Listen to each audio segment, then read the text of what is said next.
مضاف ہے نا یعنی کتاب زیدن، تو اس پہ الف لام نہیں لا سکتے ہیں. جیسے آپ پہلے پڑھے تھے کہ کتابن ہے، اس کے بعد جب چاہیں گے تو الف لام لگا دیں گے تو الکتاب ہو جائے گا. لیکن یاد رکھیے جب اس طرح کا جملہ بنائیں گے نا مضاف مضاف الیہ یعنی زید کی کتاب، کا کے کی سب آ جا رہا نا. اسی طرح انگریزی میں دا بک آف زید اس طرح آ رہا ہے. تو اس طرح کے جملے میں عربی میں جب بنائیں گے نا تو یہ مضاف پر الف لام نہیں لا سکتے ہیں اور تنوین بھی نہیں لا سکتے ہیں، یعنی الکتاب نہیں ہو سکتا ہے، ہمیشہ الف لام سے خالی رہے گا. یاد رکھیے الف لام، یہاں پہ میں لکھ دے رہا ہوں، یہ الف لام اور تنوین، دو زبر دو زیر دو پیش، یعنی یہ دو چیزیں نہیں آ سکتی ہیں. مضاف پر اس پہ ادھر الف لام نہیں لا سکتے ہیں اور اس پہ تنوین یعنی دو زبر دو زیر دو پیش نہیں لا سکتے، بلکہ زبر زیر پیش میں سے جیسی ضرورت ہوگی اس طرح لائیں گے. چونکہ یہاں پہ کچھ بھی نہیں ہے اسی لیے آپ کو معلوم ہے نا کہ عربی میں ان بنتن پڑھتے ہیں تو ان بنتن تو نہیں لا سکتے ہیں، دو زبر دو زیر دو پیش تو لانا ہی نہیں ہے، تو بن تو ہوگا نہیں. جب بن نہیں ہوگا تو دو پیش کی جگہ پہ پیش ہو گیا کتاب. ٹھیک ہے نا. یاد رکھیے اس پر الف لام اور تنوین دو زبر دو زیر دو پیش نہیں لا سکتے ہیں. تو الف لام کب لاتے ہیں؟ تو شروع میں لاتے ہیں نا. اور دو زبر دو زیر دو پیش جو بات ہو رہی ہے تو کہاں پہ لایا جاتا ہے؟ تو لفظ کے آخری حرف پر. تو آخری حرف پر پیش ہی یہاں پہ لائیں گے، دو پیش نہیں لائیں گے، اس لیے کہ دو پیش تنوین میں سے ہے اور تنوین یہاں پہ لانا منع ہے. اب یہ جو ہے مضاف الیہ ہے، تو یہاں پہ کیا لانا ہے؟ زید پہ کیا لانا ہے؟ تو مضاف الیہ ہمیشہ مجرور ہوتا ہے، یعنی جر دیتے ہیں، جر یعنی اس کے نیچے زیر دیتے ہیں، زیر. جب اس پر الف لام نہیں ہے تو کیا کریں گے؟ دو زیر دیں گے، لیکن جب اس پر الف لام رہے گا تو ایک زیر دیں گے. مثال کے طور پر ہم یہاں پہ لکھ رہے ہیں یعنی ہم یہاں پہ لکھ رہے ہیں فصلن. فصلن مطلب کیا ہوتا ہے؟ Class room. تو کسی کلاس کا قلم، کسی کلاس کا قلم، تو ہم کیا لکھیں گے؟ اس طرح لکھیں گے قلم نہیں، کسی کلاس کا قلم نہیں بلکہ ہم لکھیں گے کلاس کا قلم، کلاس کا قلم. تو ہم اس کو کیا کریں گے؟ قلم الفصلی لائیں گے. فصلن مطلب کلاس ہوتا ہے نا، کلاس مطلب درسگاہ، میں اس مفہوم میں ہے. کلاس یہاں پہ اس مفہوم میں ہے کہ درسگاہ کا مفہوم میں ہے. کس مفہوم میں ہے؟ درسگاہ کے مفہوم میں. تو یہاں پہ دیکھیے درسگاہ یعنی کلاس روم کا قلم، کلاس روم کا قلم. تو اب یہاں پہ کسی کلاس ہم نہیں نہ بولتے ہیں، یا ایک کلاس تو نہیں نہ بول رہے ہیں، ہم کیا بول رہے ہیں؟ کلاس. ہم ایک درسگاہ تو نہیں بول رہے ہیں، ہم ایک کلاس روم تو نہیں بول رہے ہیں، بلکہ ہم ڈائریکٹ بول رہے ہیں کلاس روم. اس لیے الف لام یہاں پہ لانا ہوگا. آپ کو معلوم ہے نا کہ الف لام اس پر لانا منع ہے، اس پر یعنی یہ مضاف ہے، قلم مضاف ہے تو اس پر الف لام نہیں لا سکتے ہیں، اس پہ تنوین نہیں لا سکتے ہیں، لیکن اس پہ تو لا سکتے ہیں، یہ مضاف الیہ پر لا سکتے ہیں. اور مضاف الیہ کا قاعدہ کیا ہے؟ تو اس کا قاعدہ یہ ہے کہ اس کے نیچے زیر دیتے ہیں. یہ جو ہم یہاں پہ لکھ کر بتائے تھے تو اس کو آپ نے دھیان میں رکھ لیا ہے. یہ مضاف الیہ کا بھی ہم قاعدہ یہاں پہ بتا دے رہے ہیں کہ زیر اگر الف لام ہے اس پہ تو دو زیر، اور الف لام نہیں ہے تو ایک زیر. تو یہاں پہ الف لام ہے تو اس لیے ایک زیر لائیں گے. قلم الفصلی، قلم الفصلی یعنی کلاس روم کا قلم. تو اس بات کو اچھی طرح سمجھ لیجئے کہ مضاف الیہ کو زیر دیتے ہیں، اگر الف لام ہے تو ایک زیر، الف لام نہیں ہے تو دو زیر. چونکہ زید نام ہے تو اس پہ الف لام لگانے کی کوئی ضرورت ہے ہی نہیں. اور یہاں پہ ہم کو جملہ بنانا ہے کلاس روم کا قلم، تو اسی لیے ہم کو کلاس روم کے لیے فصل نہیں لانا ہے بلکہ الفصل لانا ہے. تو قلم الفصلی ہو جائے گا، قلم الفصلی. اب ایک سوال پیدا ہوگا کہ کسی کلاس روم کا قلم، اس کے لیے کیا بنائیں گے؟ تو اس کے لیے ایسے بنا دیں گے قلم فصلن. ٹھیک ہے نا، کسی کلاس روم کا قلم. اور اس میں اور بھی ڈیٹیل ہے، قلم لفصلن. ٹھیک ہے نا، کسی کلاس روم کے لیے ایک قلم یہ ہو جائے گا اگر اس طرح ہم کر دیں گے تو، اور اگر ہم صرف اس طرح کریں گے قلم فصلن، قلم فصلن، تو اس کا ترجمہ ہوگا کسی کلاس روم کا قلم۔ قلم فصلن مطلب کسی کلاس روم کا قلم، اور قلم الفصل مطلب کلاس روم کا قلم۔ کلاس روم کا قلم، اس کا ترجمہ ہوگا کسی کلاس روم کا قلم، ایک کلاس روم کا قلم۔ گہرائی میں جائیں گے تو بہت سی گہرائیاں ہیں، بس یہاں پہ بس اس کو بھی مت یاد رکھیے، لام جو ہم لگائے تھے نا قلم لفصل، تو اس کو بھی چھوڑیے، بس ابھی اتنی ہی کو اس کو آپ تھوڑی سا صرف سمجھنے کے لیے اس کو آپ دیکھ لیے، باقی ابھی آپ اس سے کام چلائیے، یعنی کلاس روم کا قلم تو اس طرح بنا دیں گے۔ تو یہ بہت اہم ہے، اس کو دھیان میں رکھیے، پھر آگے اب ہم لوگ بڑھتے ہیں۔ اسی طرز پر آپ کو جملے بنانا ہے، یعنی زید کا گھر تو کیا بنائیے گا بیت زیدن، اور آپ کو بنانا ہے کہ حلیمہ کا گھر تو کیا بنائیے گا بیت حلیمہ۔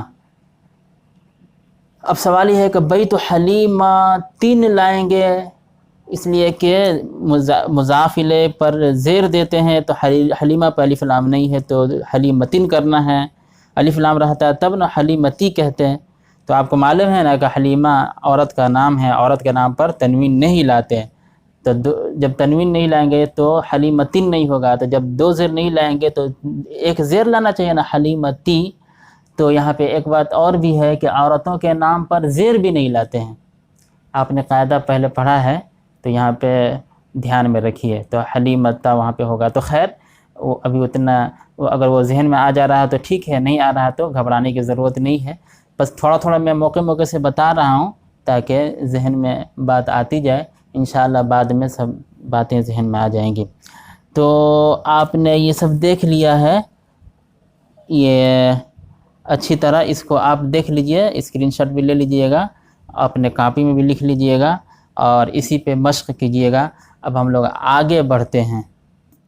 تو دیکھیے آپ کے بالکل نیچے پیج نمبر 39 ہے، 39 ہے، الدرس الحادی عشرہ، 11واں سبق۔ آپ پہلے پڑھ رہے تھے الدرس العاشر، را کے اوپر پیش دیکھ رہے تھے، لیکن اب یہاں پہ الدرس الحادیو نہیں ہے، بلکہ اب یہاں پہ اس طرح چلے گا الدرس الحادی عشرہ، یہاں پر زبر ہے، عشرہ پر بھی را پر زبر ہے، اسی طرح یاد رکھیے گا الدرس الحادی عشرہ 11واں سبق۔ اگر ہم کو لکھنا ہوگا 11واں قلم تو القلم الحادی عشرہ لکھنا ہوگا، دھیان میں رکھیے۔ اب دیکھیے یہاں پہ ہے ھذا کتاب، ترجمہ آپ کو معلوم ہے کہ یہ کتاب ہے، ایک اور ترجمہ کر سکتے ہیں، دوسرا ترجمہ یہ ایک کتاب ہے۔ اور یہاں پہ دیکھیے لکھا ہوا ہے ھذا الکتاب جمیل، تو اس کا ترجمہ ہوگا یہ کتاب خوبصورت ہے، یہ کتاب خوبصورت ہے۔ اب سوال ہے کہ ھذا الکتاب کا ترجمہ یہ کتاب ہے خوبصورت ہے ایسا کیوں نہیں کر رہے ہیں؟ تو آپ کو معلوم ہے کہ انگریزی میں آپ نے پڑھا ہے دس از اے بک، اس کا ترجمہ ہوگا یہ ایک کتاب ہے، یعنی ھذا کتابن۔ ھذا کتابن کا ترجمہ انگریزی میں آپ کرتے ہیں دس از اے بک، لیکن انگریزی میں ایک اور جملہ ہے، دوسرا جملہ ہے دس بک is beautiful, this book is beautiful, یعنی یہ کتاب خوبصورت ہے۔ تو یہاں پہ دس بک لکھ رہے ہیں، دس از اے بک نہیں لکھ رہے ہیں، بلکہ دس کو بک میں ٹچ کر دے رہے ہیں، دس بک از بیوٹیفل۔ تو اسی طرح کا جملہ ہے عربی میں ھذا الکتاب جمیل۔ اس کو پھر اچھی طرح سمجھا دے رہا ہوں کہ ھذا کتابن، تو ھذا مطلب یہ، کتابن مطلب کتاب ہے، یہ کتاب ہے، لیکن ھذا الکتاب اگر کر دیں گے یعنی ھذا کے بعد کتاب پر الف لام لگا دیں گے تو یہ ٹچ ہو جائے گا۔ جیسے انگریزی میں دس کو اگر بک کے ساتھ ٹچ کرتے ہیں تو ٹچ کر دینا، دس بک فوراً ٹچ کر دیں تو انگریزی میں تو ٹچ ہو گیا، عربی میں ٹچ کرنے کے لیے الف لام لگا دیں گے، دس بک یعنی ھذا الکتاب، دس بک مطلب ھذا الکتاب، دس بک یعنی یہ کتاب، دس بک مطلب یہ کتاب، دس بک مطلب یہ کتاب، تو عربی میں بولیں گے ھذا الکتاب، یہ کتاب، ھذا الکتاب، یہ کتاب۔ ذالک الکتاب مطلب وہ کتاب، ذالک الکتاب مطلب وہ کتاب، ذالک کتاب مطلب وہ کتاب ہے، لیکن الف لام لگا دیں گے تو کیا ہو جائے گا؟ ذالک الکتاب وہ کتاب، ذالک الکتاب لا ریب فیہ، الف لام میم جو آپ پڑھتے ہیں، الف لام میم ذالک الکتاب لا ریب فیہ، تو ذالک الکتاب دیکھ لیے نا، تو ترجمہ ہوگا، لفظی ترجمہ وہ کتاب۔ اب قرآن شریف میں وہاں پہ کیسے ترجمہ کریں گے وہ اس میں گہرائی ہے، جب جائیے گا تو پتہ چلے گا۔ ابھی آپ یہاں پہ کتاب میں سمجھیے، بالکل نیچے دیکھیے، نیچے جو جملہ ہے ھذا الکتاب، اس کا ترجمہ ہوگا یہ کتاب، اس کے بعد جمیل خوبصورت ہے،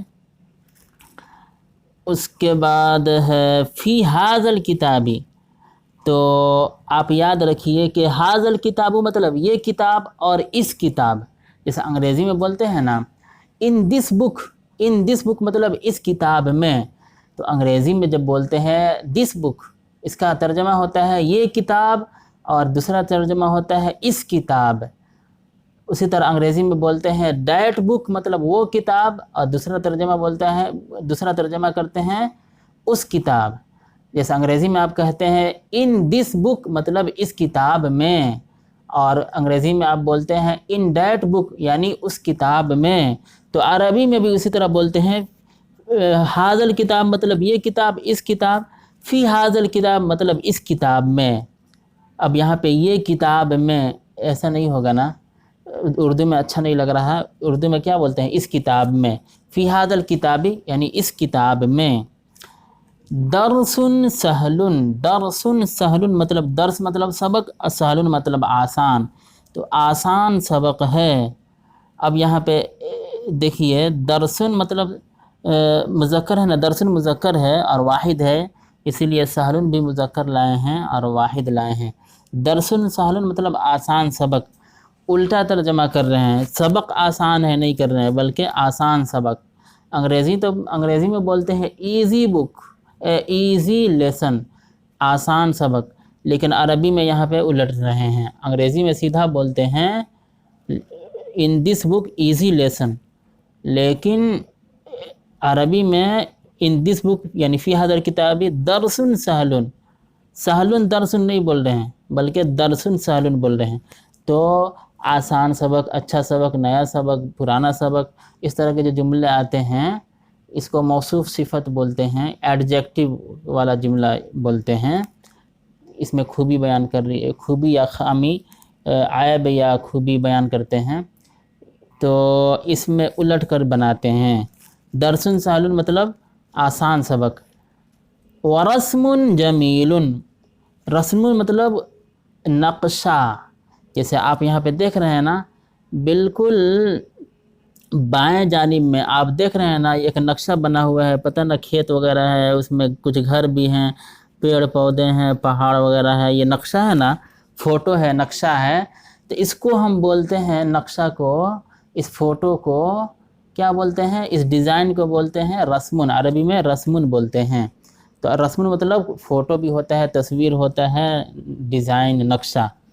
تو فی ھذا الکتاب، یہاں پہ دیکھیے فی ھذا الکتاب، اس کتاب میں درس سہل، آسان سبق ہے، ورسم جمیل، اور خوبصورت فوٹو ہے، خوبصورت تصویر ہے، خوبصورت نقشہ ہے۔ ما ذالک، وہ کیا ہے، ما مطلب کیا، ذالک وہ، ما ذالک وہ کیا ہے، یا خالد، اے خالد، اے خالد وہ کیا ہے، ذالک قلم، وہ قلم ہے۔ اس کے بعد لکھا ہوا ہے نیچے ذالک القلم، وہ قلم، علی المکتب، میز پر ہے، ذالک القلم علی المکتب، وہ قلم میز پر ہے، ھذا المکتب، یہ میز، علی الارض، زمین پر ہے، ھذا المکتب علی الارض، یہ میز زمین پر ہے۔ بس یہاں تک ابھی رہنے دیتے ہیں، ویڈیو لمبی ہو رہی ہے، اس کے بعد پھر انشاءاللہ اگلی ویڈیو میں آگے ہم لوگ پڑھتے چلے جائیں گے۔